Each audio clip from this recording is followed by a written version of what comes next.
Welcome to my channel. आज हम करने जा रहे हैं improper integrals and their convergence. सबसे पहले इम्प्रॉपर इंटेग्रल होता क्या है? हमारे पास दो तरह के इंटेग्रल्स होते हैं, प्रॉपर एंड इम्प्रॉपर। इन दोनों में क्या डिफरेंस है? पहले बात करते हैं प्रॉपर इंटेग्रल की।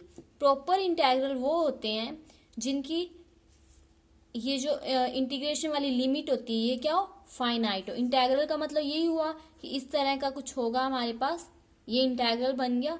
और ये जो लिमिट है ए टू बी ये क्या हो, फाइनाइट हो। एक तो ये फाइनाइट होनी चाहिए एंड द इंटेग्रैंड जिसका इंटीग्रेशन कर रहे हैं वो भी क्या हो, बाउंडेड हो किसी इंटरवल पे। जैसे ए बी इस इंटरवल पर क्या हो, ये बाउंडेड हो। अगर इस तरह का हमें कुछ मिल जाता है इंटेग्रल तो ऐसे इंटेग्रल को क्या कहेंगे, प्रॉपर इंटेग्रल। और अगर हमारे पास या तो फंक्शन बाउंडेड ना हो, अनबाउंडेड हो जाए, या फिर ये लिमिट फाइनाइट ना हो सकता है कि ए इनफाइनाइट हो और ये फाइनाइट हो, या फिर बी इनफाइनाइट हो और ए फाइनाइट हो, या फिर दोनों ही इनफाइनाइट हो, ऐसा हो सकता है। तो इनमें से कोई भी कंडीशन हो जाए तो जो इंटेग्रल होगा वो क्या बन जाएगा, इम्प्रॉपर इंटेग्रल। तो हम आज डिस्कस करने जा रहे हैं कि इम्प्रॉपर इंटेग्रल कौन से होते हैं और उनकी कन्वर्जेंस को हम कैसे चेक कर सकते हैं कि वो कन्वर्ज कर रहा है या डाइवर्ज कर रहा है। तो पहले डेफिनेशन देख लेते हैं इम्प्रॉपर इंटेग्रल की। The integral A to B F D X is called an improper integral if either a or b or both a and b are infinite or the integrand f becomes infinite unbounded on the interval ab। कुछ examples हैं इसके, 0 to 1 1 by x minus 1 dx। अब कैसे पता लगेगा कि ये वाला जो इंटेग्रल है वो इम्प्रॉपर है? इसमें जब हम अपर लिमिट पुट करेंगे तो ये क्या बन जाएगा, 1 by 1 minus 1, मतलब 1 by 0 इनफाइनाइट। तो फंक्शन की वैल्यू इनफाइनाइट हो रही है, मतलब कि फंक्शन इज अनबाउंडेड, इसलिए ये क्या है, इम्प्रॉपर इंटेग्रल। इसी तरह से इस वाले में है, जब इसको सोल्व करेंगे तो इसकी जो वैल्यू आएगी वो क्या आएगी, इनफाइनाइट। इसमें चेक करते हैं तो 4 रखने पर भी ये 1 by 0 बन रहा है और 0 रखने पर भी 1 by 0 इनफाइनाइट। और इसकी तो लिमिट्स ही क्या है, इनफाइनाइट है, इसलिए ये क्या है, इम्प्रॉपर इंटेग्रल्स है। इस तरह और भी एग्जांपल्स ले सकते हैं हम। इसके बाद इम्प्रॉपर इंटेग्रल कितने काइंड के होते हैं? इम्प्रॉपर इंटेग्रल होते हैं 3 काइंड के। Improper integral of 3 kinds. First kind, second kind and mixed kind, या फिर कह सकते हैं थर्ड काइंड। फर्स्ट काइंड के इम्प्रॉपर इंटेग्रल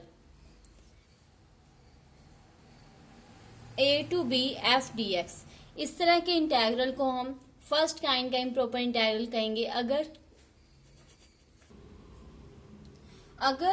ए बी या फिर दोनों, या तो इन दोनों में से एक या फिर दोनों ही ये जो वैल्यूज है ये क्या इनफाइनाइट हो जाए, तो ये जो इंटेग्रल होगा वो क्या बन जाएगा, improper integral of first kind. इसके एग्जांपल ले सकते हैं 0 to infinity 1 by 1 plus x square dx, या फिर -1 infinity to infinity e raised to power minus x square dx।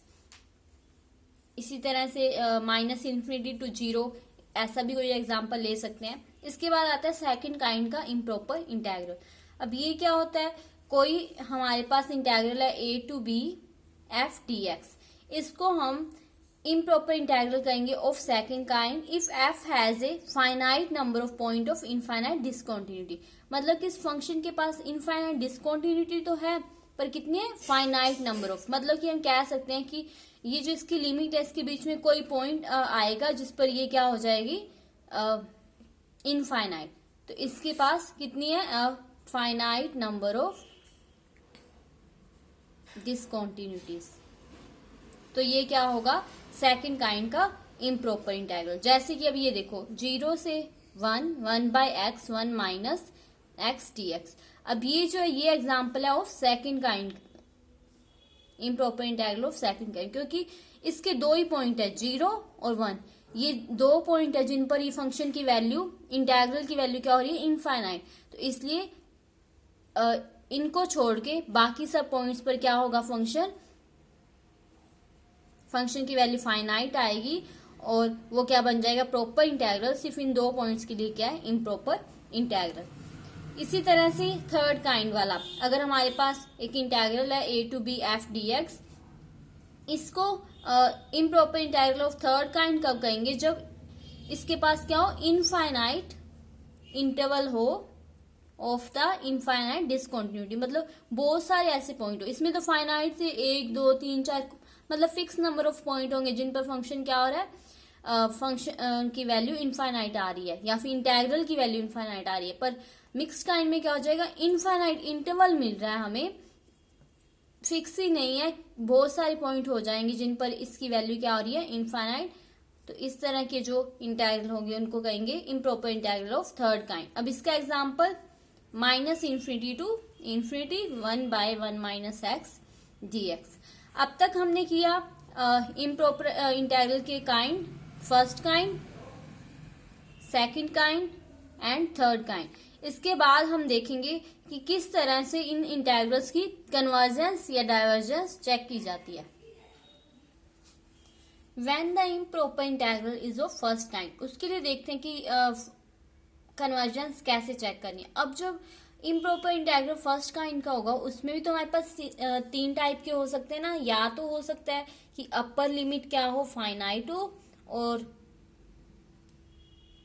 Lower limit क्या हो, इनफाइनाइट, या फिर लोअर इनफाइनाइट हो, अपर फाइनाइट हो, या फिर दोनों ही क्या हो, इनफाइनाइट। तो पहले देख लेते हैं कि लोअर लिमिट तो हमारे पास फाइनाइट है, अपर इनफाइनाइट है, इस तरह का इंटेग्रल। इसके लिए कैसे चेक करना है, हमें इसे लिखना है limit t tends to infinity a to t f dx where t greater than a। ये जो t ले रहे हैं वो क्या होगा, ग्रेटर देन a होगा, हमें t ही लेना है। यहाँ पर a की जगह तो 0 1 2 कोई फाइनाइट नंबर आ जाएगा, पर यहाँ पर क्या लेंगे, t लेंगे where t tends to infinity, और इसकी लिमिट फाइंड कर लेंगे। अगर इसकी लिमिट फाइंड करने पर हमारे पास क्या आता है, एक फाइनाइट नंबर आता है। फाइनाइट नंबर आता है मतलब कि लिमिट एग्जिस्ट कर रही है as a finite number, then the improper integral is said to be convergent. और अगर ये फाइनाइट नंबर नहीं आती तो क्या हो जाएगा, इंटेग्रल डाइवर्जेंट। इसी तरह से हो सकता है कि हमारे पास क्या हो, लोअर लिमिट तो इनफाइनाइट और अपर लिमिट क्या हो, finite. Limit t tends to -∞ t to b। इस बार क्योंकि हम क्या कर रहे हैं, इसको रिप्लेस कर रहे हैं इनफाइनाइट वाले को, इसलिए यहाँ पर t नीचे वाले की जगह आएगा f dx, और यहाँ पे t क्या होगा, लेस देन b। अब इसको सोल्व करेंगे, अगर इसकी वैल्यू क्या आ जाए, फाइनाइट आ जाए, सेम वही है, फाइनाइट आएगी तो ये क्या होगा, कन्वर्जेंट, और इनफाइनाइट आ जाएगी तो ये क्या आ जाएगा, डाइवर्जेंट। थर्ड केस है, हो सकता है कि दोनों ही लिमिट्स क्या हो हमारे पास, इनफाइनाइट, -∞ to ∞ f dx। अब इस तरह का कुछ आ जाए तो हम क्या करते हैं, इनके बीच का एक फाइनाइट नंबर ले लेते हैं, -∞ to c f dx plus c to ∞ f dx।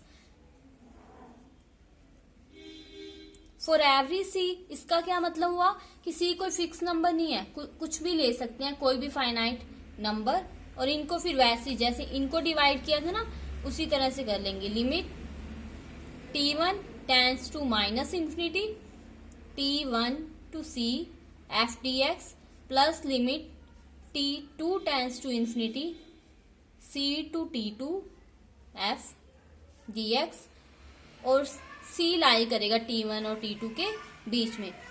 अब इसमें भी यही है कि इन दोनों की वैल्यू क्या आनी चाहिए, फाइनाइट आनी चाहिए। अगर इन दोनों की वैल्यू फाइनाइट आती है तो हमारे पास इस इंटेग्रल की वैल्यू क्या आ जाएगी, फाइनाइट, और अगर फाइनाइट आएगी मतलब कन्वर्जेंट इंटेग्रल, और अगर इनफाइनाइट आ जाएगी तो divergent.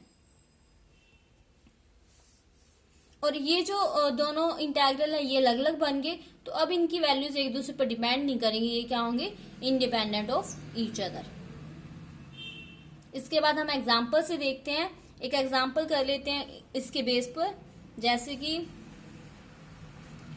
1 to infinity dx by x, ये इंटेग्रल दे रखा है। फर्स्ट काइंड क्या है पता लग रहा है हमें देख के कि इसकी जो लोअर लिमिट है क्या, फाइनाइट है, 1 to infinity, तो इसकी कन्वर्जेंस चेक करनी है। कन्वर्जेंस चेक करने के लिए क्या करेंगे, limit t tends to infinity 1 to t x की जगह 1 by x dx। तो अब इसका इंटीग्रेशन कर देंगे, इंटीग्रेशन करने पर 1 by x का इंटीग्रेशन होगा log x 1 to t, limit t tends to infinity log t minus log 1, limit put कर देते हैं log infinite minus log 1। log 1 की वैल्यू होती है 0 और इनफाइनाइट की वैल्यू आ जाएगी इनफाइनाइट माइनस 0, तो ये क्या आ गया, इनफाइनाइट। इसकी वैल्यू फाइनाइटली एग्जिस्ट नहीं कर रही, वैल्यू क्या आ रही है, infinite, that means this integral will be divergent.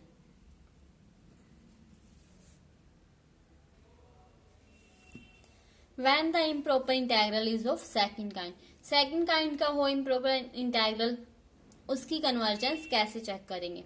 ये कौन सा इंटेग्रल था सेकंड काइंड वाला, जिसमें कि हमारे पास क्या हो, finite number of infinite discontinuity. अब इसमें भी 3 केस बनते हैं। फर्स्ट केस मान लेते हैं कि a is the only point of discontinuity, infinite discontinuity का।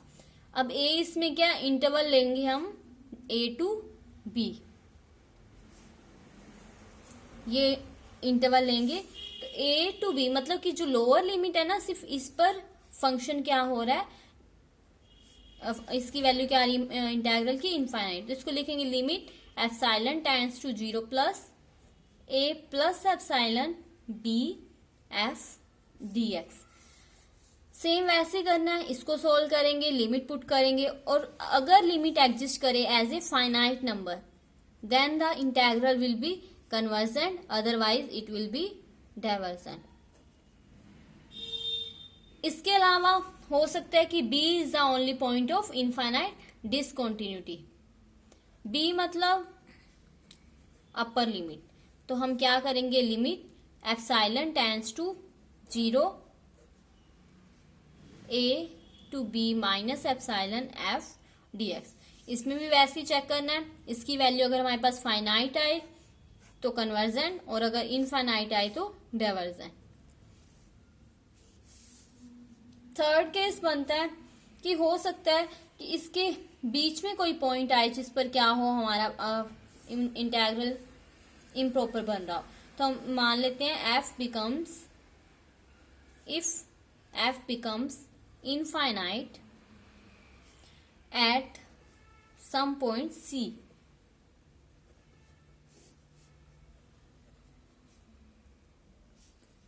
a और b के बीच में लाई करता है।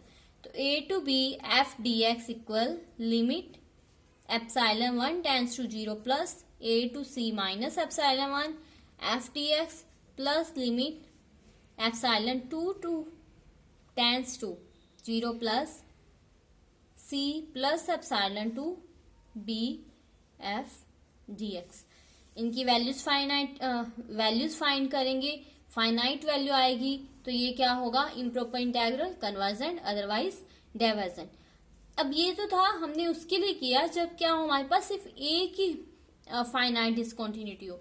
पर जो सेकंड काइंड वाली इम्प्रॉपर इंटेग्रल, इसका मतलब तो ये हुआ ना कि इसके पास फाइनाइट नंबर होते हैं, जरूरी तो नहीं एक ही हो, एक से ज्यादा भी हो सकते हैं। तो एक जनरल केस कर लेते हैं कि अगर हमारे पास क्या हो, n नंबर ऑफ पॉइंट्स हो जिन पर इनफाइनाइट डिसकंटिन्यूटी है, ये मान लेते हैं, तो क्या होगा, a to b f dx equal a to c1 f dx plus c1 to c2 f dx up to cn to b f dx। Same ऐसे ही करना है, इनकी वैल्यूज फाइंड करेंगे, अगर फाइनाइट आएगी तो कन्वर्जेंट, अदरवाइज डाइवर्जेंट। इस तरह से हम सेकंड काइंड वाले की चेक कर सकते हैं। अब आगे एग्जांपल से देखते हैं। एग्जाम्पल है 0 to π/2 cos x by root 1 minus sine x dx। इसके लिए हमें कन्वर्जेंस चेक करनी है। तो सबसे पहले क्या करते हैं, जब भी हमारे पास इस तरह कुछ इंटेग्रल होते हैं, हम इंटीग्रेशन कर चुके हैं पहले वाली क्लासेस में, यहाँ पे साइन और ऊपर इसका डेरिवेटिव पड़ा है, तो हम क्या करते हैं, कुछ इजी बनाने के लिए साइन एक्स को पुट कर देते हैं t, put sine x equal t। तो कोस एक्स dx इक्वल आ जाएगा dt। लिमिट भी चेंज होगी व्हेन x इक्वल 0। जब x 0 है तो t कितना आ जाएगा, यहाँ पे 0 रखेंगे तो t भी 0। और जब x π/2 है तो t क्या होगा, साइन π/2 1। तो यहां से आ जाएगा 0 to π/2 cos x by root 1 minus sine x dx equal 0 to 1 dt by root 1 minus t। अब देखो 1 जब हम इसमें रखेंगे तो 1 माइनस 1 0, 1/0, इस पर क्या बन रहा है, इनफाइनाइट। तो हम क्या करते हैं, limit epsilon tends to 0 plus 1 to 1 minus epsilon dt by root 1 minus t। Limit epsilon tends to 0 plus 0 to 1 minus epsilon, इसको लिख सकते हैं 1 माइनस टी की पावर माइनस 1/2 dt। इंटीग्रेशन करेंगे, limit epsilon tends to 0 plus इसका करेंगे minus 1/2 आगे, integration करना है तो क्या होगा, माइनस 1 माइनस टी, इसमें एक प्लस होगा, 1 प्लस करेंगे तो इसकी पावर 1/2, और ये जो पावर आई है इससे डिवाइड करेंगे तो 1 आ जाएगा यहाँ पे 2। 0 to 1 माइनस एप्सिलॉन, और ये जो माइनस आया ये आया, इसका डेरिवेटिव करने पर -1 वो वाला। Limit epsilon tends to 0 plus -2, ये लिमिट इसके अंदर रख देंगे, इसके अंदर रखेंगे अपर लिमिट, तो 1 माइनस 1 माइनस एप्सिलॉन, तो क्या आ जाएगा minus epsilon, minus minus plus epsilon की पावर 1/2, और 0 रखने पर 1, और minus minus plus 2। Limit epsilon tends to 0 plus -2 root epsilon plus 2, epsilon tends to 0, यहाँ पर 0 रखेंगे तो ये 0 हो जाएगा, इक्वल आ गया 2।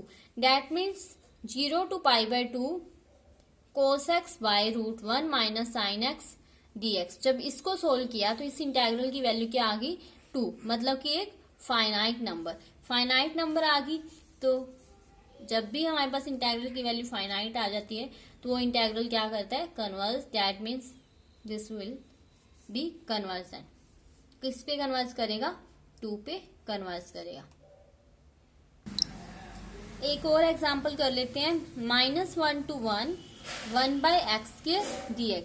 इसकी कन्वर्जेंस चेक करनी है।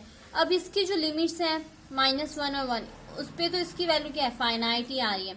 इनके बीच में एक पॉइंट है 0, 0 पर देखें 1/0, तो ये क्या हो रहा है, इनफाइनाइट। तो हम 0 पर देखते हैं, 0 ले लेंगे, 0 is the point of infinite discontinuity.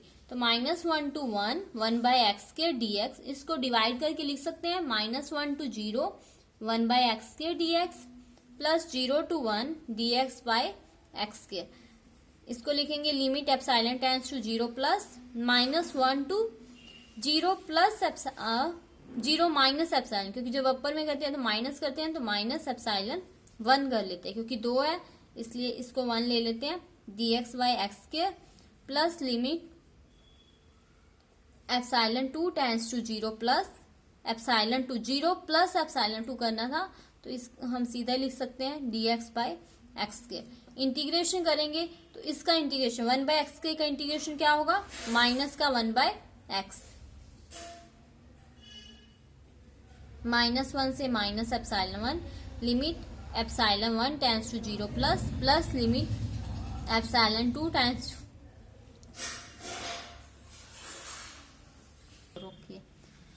ये आ जाएगा। अब इसमें क्या करेंगे, लिमिट्स पुट करेंगे। लिमिट पुट करने के बाद क्या आएगा, limit epsilon 1 tends to 0 plus 1/एप्सिलॉन 1 -1 plus limit epsilon 2 tends to 0 plus -1 + 1/ε2। इसमें लिमिट ε1 टेंड्स टू 0 करेंगे तो 1/0 इनफाइनाइट, तो ये भी इनफाइनाइट आ जाएगा और यहाँ पर भी इनफाइनाइट, तो ये आ गया इनफाइनाइट। मतलब कि जो हमारे पास इंटेग्रल दे रखा था -1 to 1 dx/x², इसकी वैल्यू क्या आ रही है? Infinite. That means this integral will be divergent. तो इस तरह से हमने देखा अलग अलग इंटेग्रल्स के लिए, जब वो फर्स्ट काइंड के हो और सेकंड काइंड के हो, उनकी कन्वर्जेंस या डाइवर्जेंस कैसे चेक करते हैं। कुछ मेथड्स किए जिनसे चेक किया जा सकता है। तो इससे रिलेटेड आप और एग्जांपल्स और एक्सरसाइज के सम ट्राई करके देख सकते हैं। कोई भी डाउट हो तो आप कमेंट करके बताइए। I will try to solve your doubts. अगर आपको वीडियो अच्छी लगे तो वीडियो को लाइक करें, शेयर करें और कमेंट करें, और चैनल को सब्सक्राइब करना मत भूलिए। Thank you.